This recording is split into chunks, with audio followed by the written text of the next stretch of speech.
अब यहां से आगे, मन मानिक मुकुता छवि जैसी, अहि गिरि गज सिर सोहन तैसी।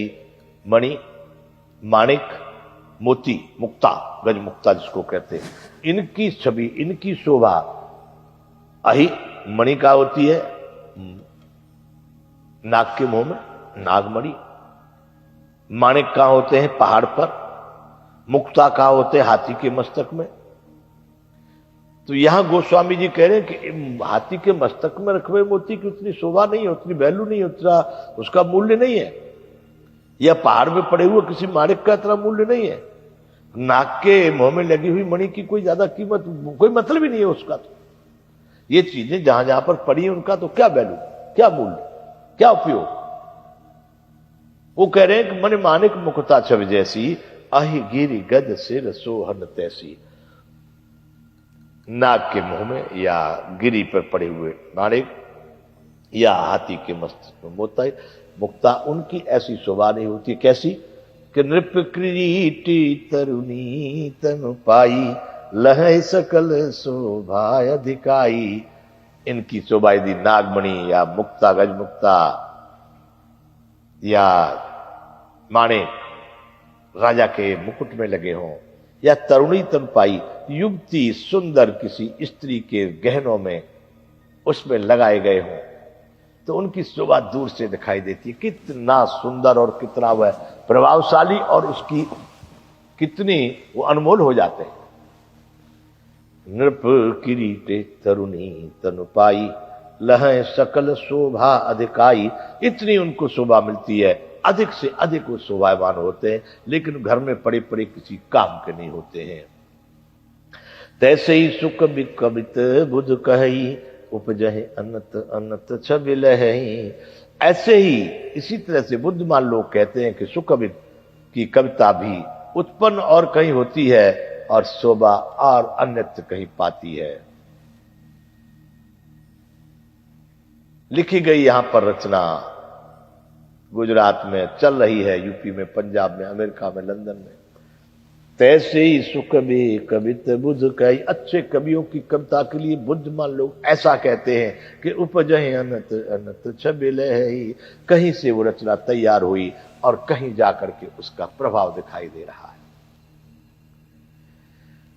भगत हेतु विधि भवन बिहाई, सुमृत सारद आवत धाई। कवि के स्मरण करते ही उसकी भक्ति के कारण सरस्वती जी भी ब्रह्मलोक को छोड़ करके दौड़ी आती है। भगत हेतु विधि भवन बिहाई। भक्त की पुकार सुन करके, भक्त के हित के लिए, भक्त के कल्याण के लिए ब्रह्मा जी के भवन को छोड़कर, जो सृष्टि के रचयिता हैं, उनके निवास को छोड़ करके शारदा सरस्वती जी उन कवियों की वाणी को शुद्ध करने के लिए दौड़ के चली आती है। सुमृत सादर सारद आवत धाई। रामचरित बिनु रामचरित सरु बिनु अनवाए, सो श्रम जाइन कोटि उपाय। अब सरस्वती जी दौड़ी दौड़ी चली आई। उनको थकावट तो लगी होगी, वहां से दौड़ के आई है, आवाहन किया हमने, आइए माता, आइए मेरी रचना को। परंतु उनकी थकान को दूर करने के लिए रामचरित सर बिनु अनवाए, रामचरित रूपी सरोवर में उन्हें नहलाए बिना दूसरे करोड़ों उपाय से भी दूर नहीं होती है उनकी वह थकावट। सो श्रम जाय न कोटि उपाय, भगत हेतु विधि भवन बिहाई, सुमिरत शारद आवत धाई। आपने याद किया माता सरस्वती ब्रह्मा जी के निवास को छोड़ करके आपकी याद को दौड़ करके चली आई। अब उनकी उस थकान को कैसे दूर करोगे? उसको सो श्रम जाय न कोटि उपाय, रामचरित सर बिन अनवाए। राम जी के चरित्र रूपी तालाब में, राम जी के गुणगान रूपी तालाब में जब तक स्नान नहीं करे माता सरस्वती, तब तक उनकी थकान दूर होने वाली नहीं है, चाहे करोड़ उपाय कर लो। कवि कोविद अस हृदय विचारी, गावे हरि जस कलमल हारी। कवि और कोविद विद्वान लोग, कवि लोग ऐसा हृदय में विचार करके कि माता सरस्वती भी तभी प्रसन्न होती हैं जब भगवान के चरित्र गाए जाएं, इसलिए गावें हरि जस कल मलहारी, ऐसा विचार करके बड़े बड़े विद्वान कवि और सभी कोविद लोग हरि जस यानी भगवान के अनेक प्रकार के यश का कलयुग में गावें हरि जस कल मलहारी, कलयुग की गंदगी को दूर करने वाले श्री हरि के चरित्रों का गुणगान और कीर्ति का वर्णन करते हैं अच्छे कवि। ऐसा विचार के कीने प्राकृत जन गुण गाना, सिर धुनि ध्वजा लगत पछताना। संसारी मनुष्यों का गुणगान करने से सरस्वती जी भी सिर धुंधल करके पछताने लगती है। क्या पापियों का जिक्र कर दिए, पापियों का उन्होंने वर्णन कर दिए। कीने प्राकृत जन गुण गाना, सिर धुनि गिरा लगत पछताना। गिरा कहते सरस्वती जी को, वो अभी सिर धुंधल करके पछताने लगी। क्यों आई यहां पर? इनके बुलाने सरस्वती माता। अगर वो कुछ लिखा गया और उसमें सरस्वती माता की कृपा हुई और राम नाम नहीं आया, हरि का वर्णन नहीं आया, तो गोस्वामी जी कल्पना कर रहे हैं कि वह सरस्वती माता बहुत पछताती है। हृदय सिंधु मते सीप समाना, स्वाति शारदा कहें सुजाना। बुद्धिमान लोग हृदय को समुद्र, बुद्धि को सीप और सरस्वती को स्वाति नक्षत्र के समान मानते हैं। स्वाति नक्षत्र में जब बरसात होती है, वह स्वाति नक्षत्र की बरसात जब सीप में पड़ जाती है, बुद्धि रूपी समुद्र में सीप है और स्वाति रूपी शारदा जब उसकी सीप में वो बरसात की बूंद पड़ती है तो मोती बन जाती है। हृदय सिंधु मति सीप समाना, स्वाति शारदा कहें सुजाना। जो बरसय बर बारी विचारू, और कवित मुकुता मन चारू। इस तरह का जब संयोग बनता है कि बुद्धि रूपी समुद्र में, हृदय रूपी समुद्र में बुद्धि रूपी सीप है, उसमें स्वाति रूपी सरस्वती जी का आगमन हो जाता है और उसमें फिर श्रेष्ठ विचार रूपी जो बरसे बर बार विचारू, श्रेष्ठ विचार रूपी जल बरसता है तो मुक्तामन के समान सुंदर कविता हो जाती है। अर्थात उस सीप में जिस तरह से मोती हो जाता है, उसी प्रकार से उन कवियों की कविता बड़ी सुंदर हो जाती है। 11वां दोहा बालकांड का। जुगति भेद विधि जुगति भेद पुनि पोई है, रामचरित बरताग पैरय सज्जन विमल उर शोभा ते अनुराग। उन कविता रूपी मुक्त जिनमें जो पर गए ना, जो बताए ना, हृदय सिंधु मत सीप समाना, स्वात शारदा कहें सुजाना। जो बरसे बर बार विचारू हो, ये कवित मुक्ता मन चारू। वह कविताएं उन मोतियों के समान हो जाती हैं, बड़े सुखदायक आनंददायक। उनके लिए कह रहे हैं कि उस कविता रूपी मुक्तामणियों को युक्ति से वेद करके फिर रामचरित्र रूपी सुंदर तागे में पिरो करके सज्जन लोग अपने निर्मल हृदय में धारण कर लेते हैं।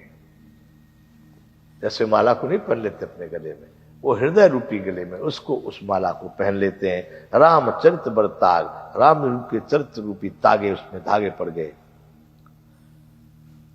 पहरे सज्जन विमल उर शोभा अति अनुराग, जिससे अत्यंत अनुराग रूपी शोभा होती है।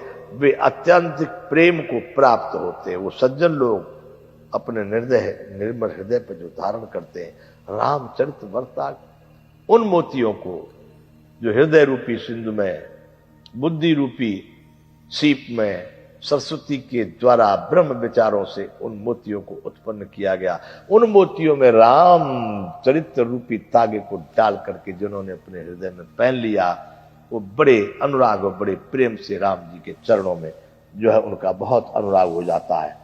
शोभा अति अनुराग, बहुत बड़ा अनुराग उनका राम जी के चरणों में होता है। तो बंधु यहां पर कह के आगे कह रहे हैं कि जे जन में कल काल कराला, करतब बायस वेश मराला। फिर आ गए वहीं पर गोस्वामी जी इतनी करके सब बात के, लेकिन उनको बड़ा चिंतन है उन लोगों का जो मनमाने रास्ते पर चल रहे, अर्थात वो सही नित्य नैतिक रास्ते पर, आदर्श किसी मर्यादा पर न चल के अपने अपने ढंग से चल रहे हैं। जे जन में कल काल कराला, करतब बायस बेस मराला। जो कराल कलयुग में जन्मे हैं, जिनकी करनी कौए के समान है और जो भेष हंस का जैसा बना लिए हैं। जन्मे कलिकाल कराला, इस कली काल में, कराल कलिकाल में जिनका जन्म हुआ है, उनके कर्तव्य तो उनके कौए जैसे हैं। कोरा झूठ, बोल कुछ रहे और कर कुछ रहे, कर्तव्य बायस कौए जैसा। और वेश मराला, वेश बनाया उन्होंने सुंदर सफेद एकदम हंस के जैसा। बंधुओं देखना कितने प्रतिशत में ऐसे लोग हैं। आज बड़ा विचित्र है, इन सब चीजों को हम कह तो रहे हैं, लेकिन कहते कहते हमारी समझ में बात आ रही है, नहीं ये माया का इतना बड़ा प्रकोप हो चुका है संसार में, कोई कोई बिरले ही इसको समझ करके पार हो पाएंगे, बाकी तो जयराम जी की सब ऐसी। चलो ठीक है।